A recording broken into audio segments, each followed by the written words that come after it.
Ahora sí pueden sentarse. ¿Sí? Bueno, esta prédica tiene continuidad con la dada del hermano Jonathan. Vamos a hacer un ciclo de prédicas relacionadas con el Sermón del Monte. Y en la anterior hablamos de la primera, ¿no? Y vamos a leer en un momento nuevamente todo el Sermón del Monte. Pero antes que nada, a mí me gustaría hacer una introducción y quizás más en lo humano. En lo humano, ¿por qué lo digo así? Porque como científico, a eso me dedico, siempre estamos escudriñando y entendiendo aún más las cosas, por qué las cosas suceden, por qué están, a qué se deben, ¿no? El cómo, el por qué y para qué, ¿no? Entonces, tengo una introducción acá, ¿no? Dice así.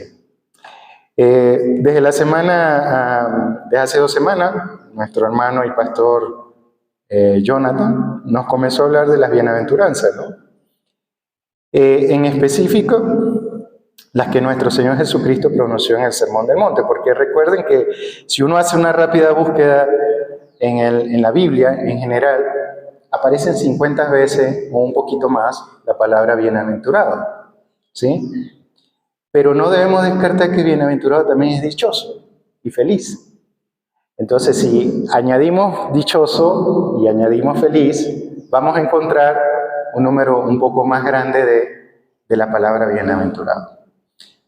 Ok, sin embargo me dejó la siguiente curiosidad. ¿En dónde y en qué parte de Israel nuestro Señor Jesucristo pronunció tan representativas y desconcertantes palabras? Ya les voy a indicar por qué desconcertantes, ¿no? Bueno, adicionalmente, sé que esto de la ubicación no tiene lugar, ni dónde Jesús pudo haber hecho esto. Porque, bueno, lo que importa en él, ¿qué es? Es su palabra. ¿Sí? Es su palabra, ¿no? Si podemos más o menos escudriñar, en ningún momento se habla de regiones específicas, ni cómo, ni por qué Jesús hizo tal cosa, sino que sucedió, lo hizo.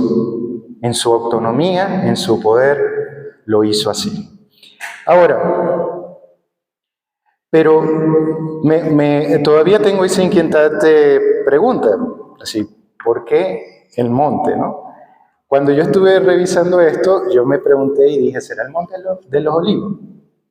Pero resulta que no es, ¿sí? Entonces me causó más curiosidad. ¿Por qué el interés de mi parte conocer esto? Bueno, la razón es porque Dios, Jesús y el Espíritu Santo escogen los momentos, los lugares y el tiempo adecuado. No hay ningún momento, ni un tiempo, ni un lugar en la Biblia que Dios no haya escogido por algo. ¿Sí? Perdón, que estoy un poco deshabituado con las dos cosas, ¿no? Ok, entonces, ¿a qué quiero llegar con esto? Bueno, yo le voy a leer lo que conseguí respecto a una escritora evangélica en una iglesia de Estados Unidos. Ella comenta acerca de esto, que la mayoría de los eruditos coincide que el Sermón del Monte se pronunció en algún lugar de la costa noroeste del mar de Galilea, en las proximidades de Capernaum. Cuando uno empieza a escuchar Capernaum ya es más digerible la cuestión. Ella dice que sabemos por diferentes fuentes que Jesús principia su ministro. Y sobre todo una de las ciudades donde Jesús empieza a hacer milagros es precisamente Capernaum. Entonces, esta fue la base de operaciones de Jesús durante gran parte de su ministerio en Galilea. Y habría sido un escenario natural para que él se retirara a las colinas cercanas para enseñar. Según el relato de Mateo, sitúa el sermón en la ladera de una montaña. Fíjense, la ladera de una montaña. Ya el monte que creía yo que era el olivo ya dejó de ser el olivo. Entonces, ¿ahora cuál monte es? Entonces, Los principales candidatos, según esta historiadora o esta escritora, es el monte Eremos o los cuernos de Hatí o Hatín, los cuales se elevan justo sobre el mar de Galilea y habría sido visible desde Capernaum. Una pista más está en la mención de que Jesús descendió después de la ladera de la montaña. Eso está en Mateo 8:1. Todavía no vamos a buscar citas. Estoy haciendo una reseña aquí de algo. Esto implica que había ascendido a una altura significativa, lo que favorece el lugar específico de donde Jesús dio este sermón, el monte de Hatín, los cuales se elevan justo sobre el mar de Galilea y habría sido, como ya lo mencioné hace un momento, habría sido visible de Capernaum y alcanza una altura de aproximadamente 855 pies. Eso es aproximadamente unos 1.700 metros aproximadamente. Ahora, sin embargo, dice la misma historiadora, el monte Eremos alcanza un máximo de 300 pies de altura. Además, los hallazgos arqueológicos muestran que hay ruinas de un monasterio bizantino en los cuernos de Hatín. Entonces, lo que sugiere que los primeros cristianos veneraban a este sitio. Es, en otras palabras, que había culto cercano a este lugar. Sin embargo, algunos expertos señalan que la ubicación sea el otro lugar, que es el cuerno de Hatín. Ahora, la gran cuestión es la siguiente. Estos dos lugares están relativamente a 10 millas de Capernaum, lo más lejos de lo que Jesús y sus discípulos probablemente habrían caminado. Solo para dar un sermón, además carece de una pendiente acústicamente favorable para predicar a multitudes. Como alternativa, muchos proponen los acantilados de Arbel, situado a 2 millas al oeste de Capernaum, elevándose a 1.300 pies directamente sobre el mar de Galilea. Entonces la gran pregunta es, ¿por qué Jesús escogió estos lugares? ¿Sí? ¿Por qué? Ahí se escucha mejor. ¿Sí?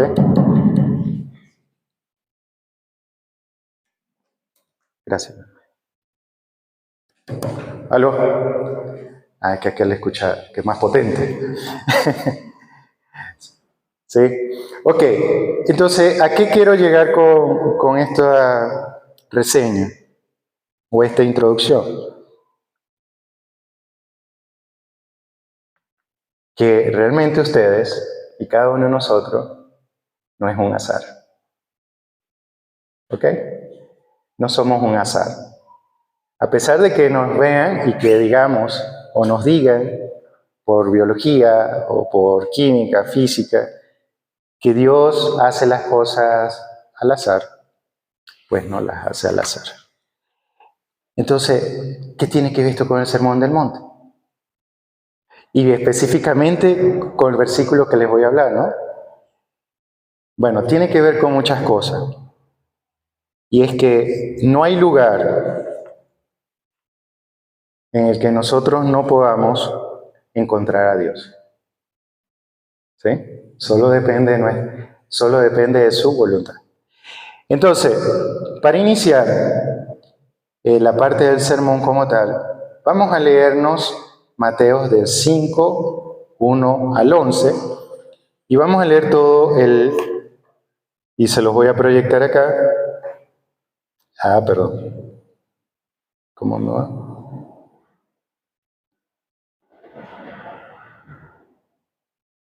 Solo hay 2. Bueno, no importa, podemos leerlo, vamos a leerlo. Cada uno tiene su Biblia, ¿verdad? Saben dónde está Mateo, saben dónde están los versículos, capítulo 5, del 1 al 11. Entonces leemos en nombre de la palabra del Señor y dice así: viendo la multitud, subió al monte, y sentándose vinieron a él sus discípulos, y abriendo su boca les enseñaba diciendo.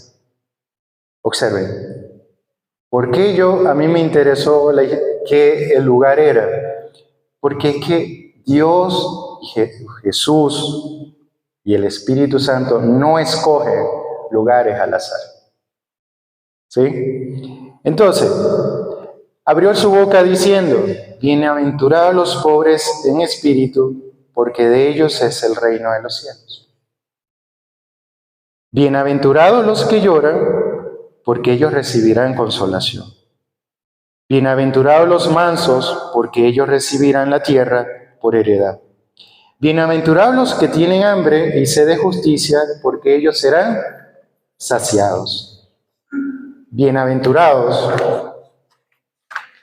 los misericordiosos, porque ellos alcanzarán misericordia.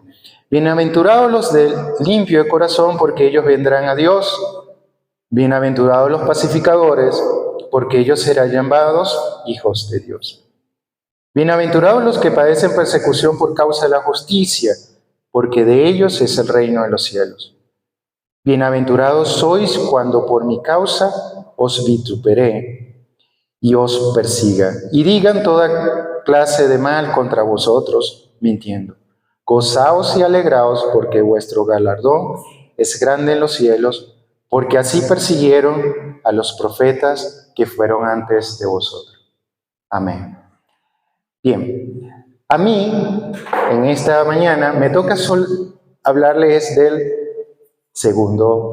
la segunda bienaventuranza.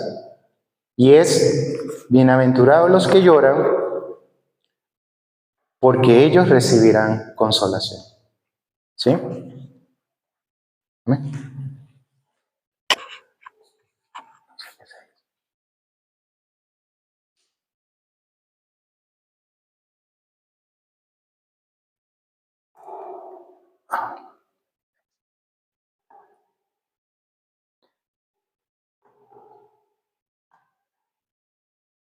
Ok. Bueno, esa parte no la sabía. Esa parte no la conocía. Bien, entonces, ¿qué tenemos aquí? ¿Por qué yo le dije que podría ser la bienaventuranza como especie de algo, voy a buscar la palabra específica que escribí aquí, contrastante, ¿no? ¿Cómo es eso que los que lloran recibirán consolación? O en todas, ¿no? En todas hay como una contraparte.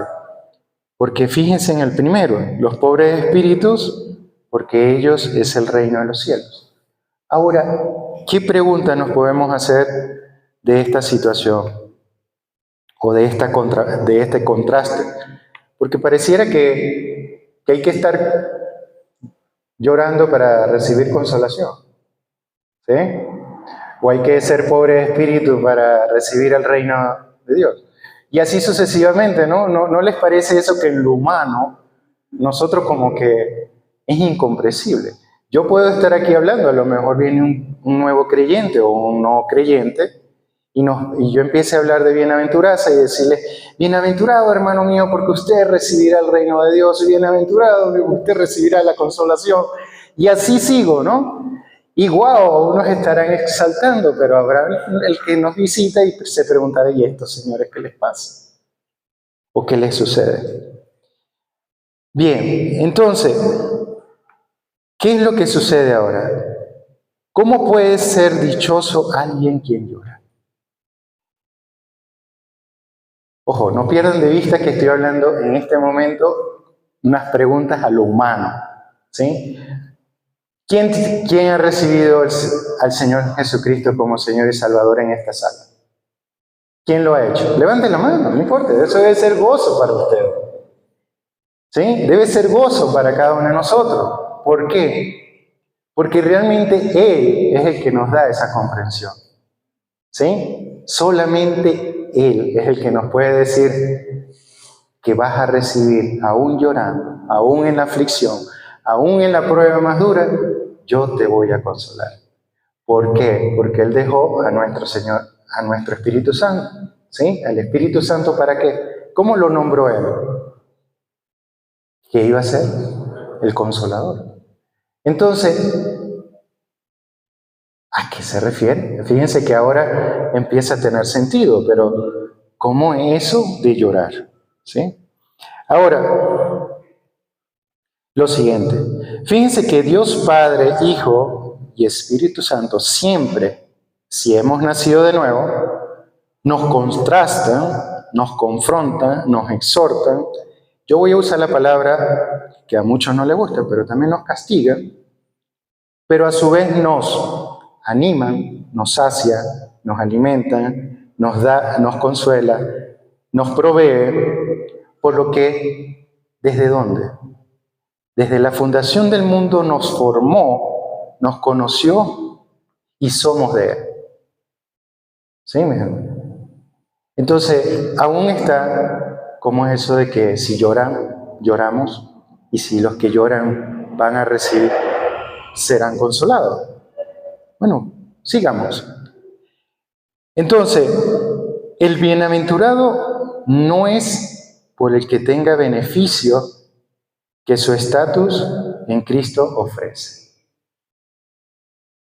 Esto lo tomo como cita de un predicador. Y cuando yo me hice esta pregunta y yo leo esto, me pregunto, bueno, ¿cómo lo interpreto?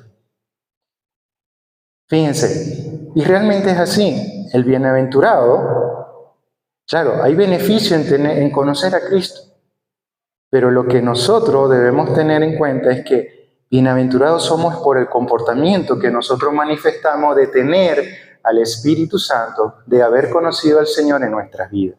¿Y eso en qué se traduce? Se traduce precisamente en que nuestro obrar, ¿sí?, nuestro comportamiento, es precisamente una prueba en que hemos conocido y tenemos una mayor bienaventuranza. Si nuestro proceder, nuestra manera en cómo caminamos en este mundo, en cómo tratamos a nuestros enemigos, en cómo nosotros mantenemos y seguimos siendo firmes a Dios a pesar de las circunstancias. Eso es ser bienaventurado. ¿Sí? Nuestra bienaventuranza está precisamente en cómo conseguir consolación, porque sabemos que hay un Dios que nos va a consolar. Entonces, fíjense lo que dice los siguientes versículos unado a esto. Vamos a leer un momento Lucas 11. Lean Lucas 11.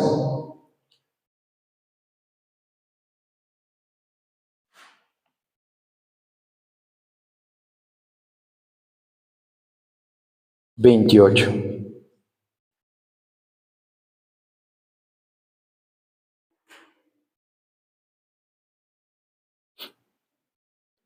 ¿Qué nos dice? Y él dijo: antes, bienaventurados los que oyen la palabra de Dios y la guardan. Entonces, ¿dónde tenemos consolación? Fíjense, aquí indirectamente tenemos consolación aún en la aflicción cuando oímos la palabra de Dios y la guardamos. Dios en ese momento, en conocimiento, porque una cosa es que a veces se nos olvida que conocer a Dios es simplemente tener la experiencia emocional. Esa es éxtasis y de estar gozoso y vivir claro, debemos vivir una plenitud, pero el conocimiento de Dios también es conocer su palabra. ¿Qué es lo que dice en su palabra? ¿Y por qué en tal momento Jesús dice tales palabras? Por eso yo les traje esta historia o esta introducción de por qué Jesús escogió un lugar tan específico para precisamente dar el Sermón del Monte. Ahora, pareciera que en el Sermón del Monte los discípulos no eran solamente los 12 en ese momento, sino que eran incluso muchos más. Por eso necesitaba él un lugar amplio para poder hablarles a todos. Entonces ustedes se preguntan, entonces Dios, por eso es que Dios dice en su palabra, bueno, que no hay lugar en la tierra que pueda contenerlo, si no hay templo para él. Si no hay templo, si no hay un templo físico donde nosotros podamos decir, aquí está Dios, su presencia está, porque Él es omnipresente. ¿Sí? Pero para decir yo lo puedo contener aquí, bueno, entonces Dios es una imagen mía, no yo una imagen de Él. ¿Ok? Entonces, vean que cuando nosotros estamos en la prueba y a veces hay situaciones que nos marcan, que nos afligen y que nos estremece fuertemente, el conocimiento de Dios se hace manifiesto. Y por eso hablaba de las andanzas, es decir, porque nosotros tenemos que estar en nuestra mejor evidencia de que somos hijos de Dios es nuestro comportamiento, nuestra manera de ser. Y nuestra manera de ser no es solamente, sino ser correcto ante la palabra de Dios. Entonces, para seguir, fíjense lo que nos dice, vámonos a Juan, en 20:29.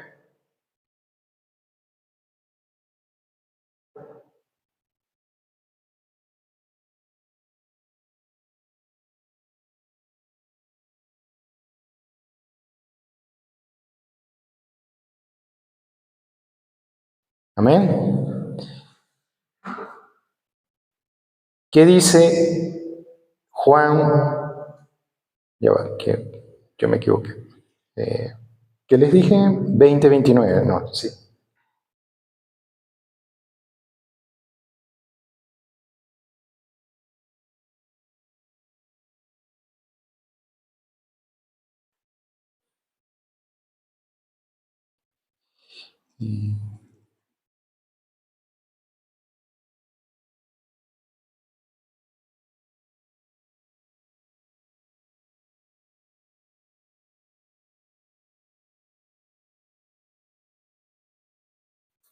Ok, fíjense que aquí en este momento Tomás es incrédulo y noten lo siguiente.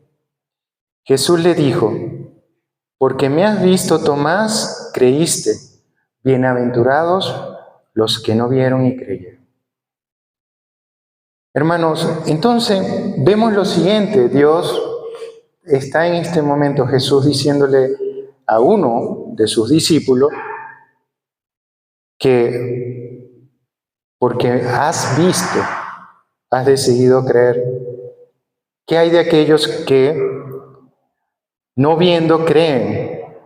Y eso es lo que a veces nosotros perdemos de vista.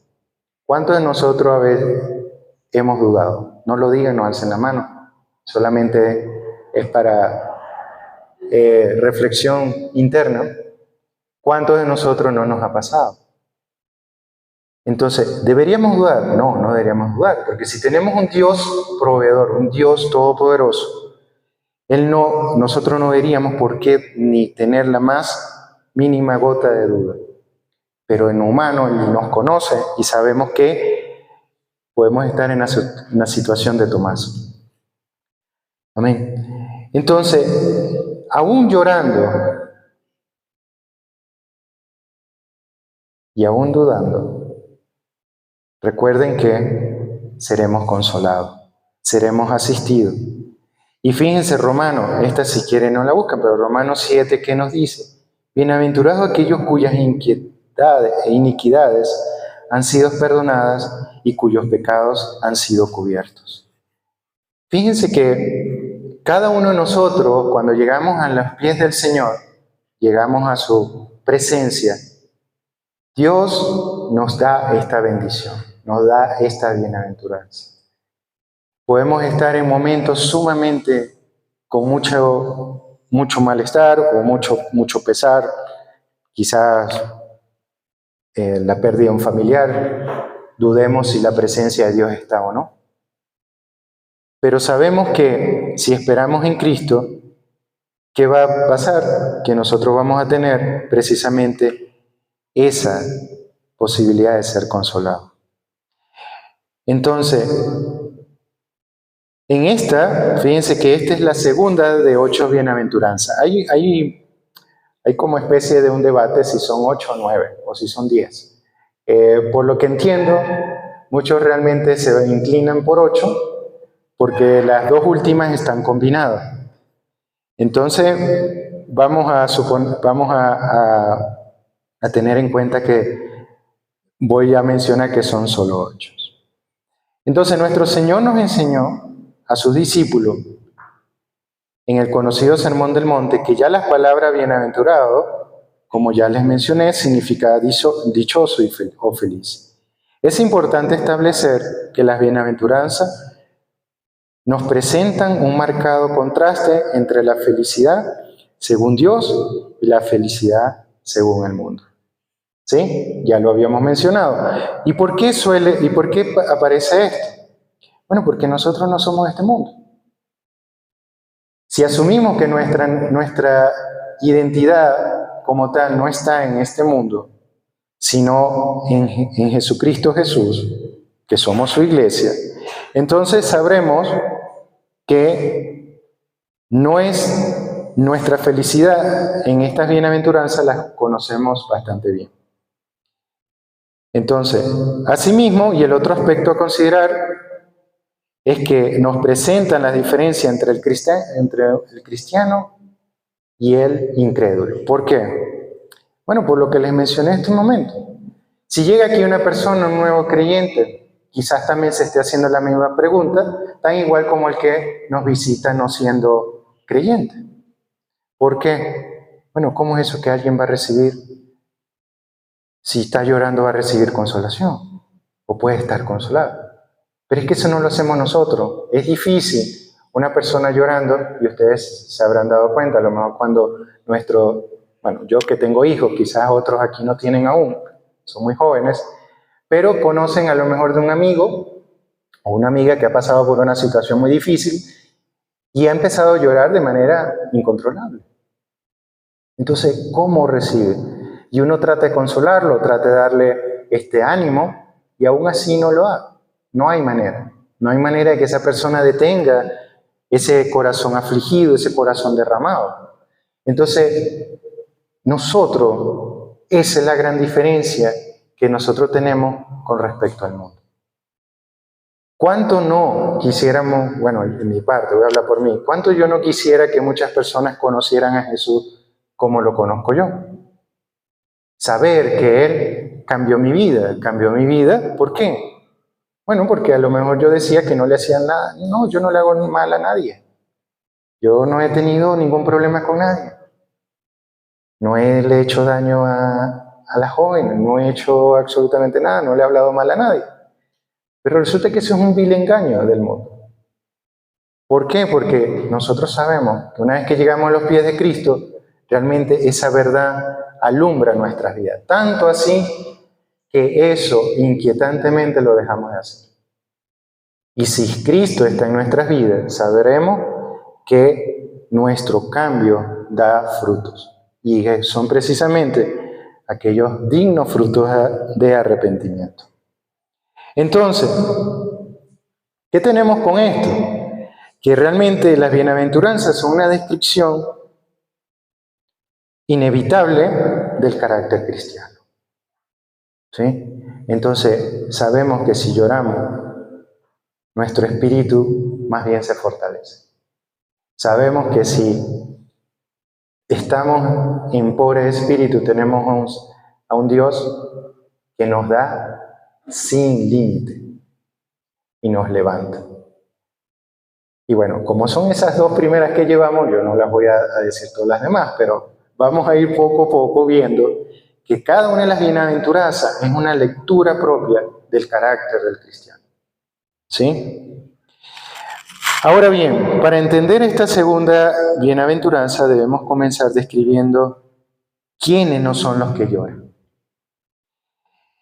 Por ejemplo, y a veces puede ser una idea errada, pero hay gente que no llora en esta condición. Los incrédulos que sufren cuando pierden o fracasan. Ustedes dicen, bueno, pero esa persona está padeciendo, esa persona está llorando. Pero a ver, ¿qué quiero decir con esto?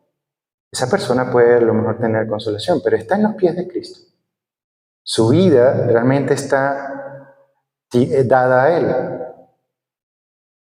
Yo no lo voy a juzgar, pero Dios lo sabe. Los hombres del mundo que lamentan sus desgracias. ¿A qué nos referimos con esto? con lo mismo, un eventual accidente, una eventual tragedia, y esta persona pues empieza a simplemente estar desconsolada, pero ¿quién le puede dar consolación? Insisto, nosotros somos canales de posiblemente esa consolación, pero Dios es el que la da, Jesús es el que la da. Él es el que nos levanta de esa aflicción y nos revierte cualquier sentido que tengamos respecto a esto. Hace unos días escuchaba de alguien acerca de la muerte. Y hay siempre un temor hacia la muerte.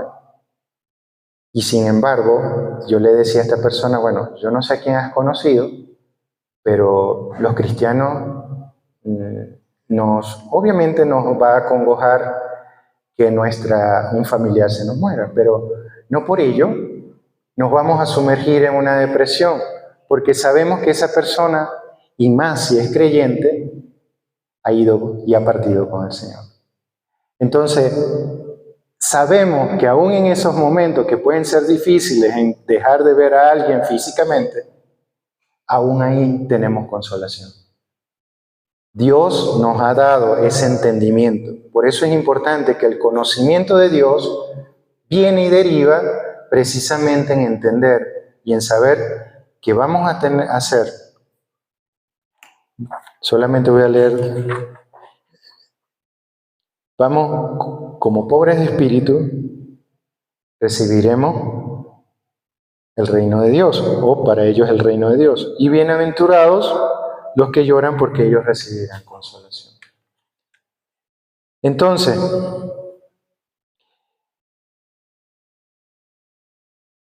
hay algún pasaje en la Biblia donde uno puede ver situaciones difíciles. Por ejemplo, el caso de Pedro, ¿no? Pedro le sucedió algo fuertemente que lo marcó, ¿no? Y a ver, ¿qué le pasó a Pedro cuando Dios le declaró que Jesús, estando vivo, le declaró y le dijo, antes del tercer canto de gallo me negarás 3 veces, ¿no?